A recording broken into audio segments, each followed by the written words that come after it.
నా ఫ్యామిలీ, నా friend Rambabu family ఈ జూలై 1 తారీఖున జలియన్ వాలాబాగ్కి వెళ్ళాం.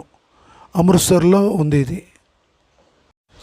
దీనిని వీక్షిస్తే బ్రిటిష్ వాళ్ళ యొక్క కిరాతకం మనకి గుర్తొస్తుంది. ఎందుకంటే పూర్వం రౌలట్ చట్టానికి వ్యతిరేకంగా అమృత్సర్లో హర్తాళ్ జరిగినప్పుడు ఉద్యమకారులను ప్రభుత్వం నిర్బంధించింది.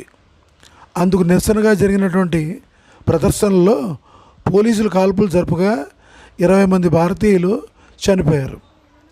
మృతుల యొక్క సంస్కరణార్థం పోలీస్ చర్యలకు నిరసనగా అమృత్సర్ స్వర్ణ దేవాలయం దగ్గర గల జలియన్ వాలాబాగ్లో 1919 ఏప్రిల్ 13 ప్రజలు పెద్ద ఎత్తున సమావేశం ఏర్పాటు చేశారు. శాంతియుతంగా జరుపుకుంటున్నటువంటి ఆ సమావేశంపై 10 నిమిషాల పాటు విచక్షణారహితంగా 1650 రౌండ్లు కాల్పులు జరిపారు.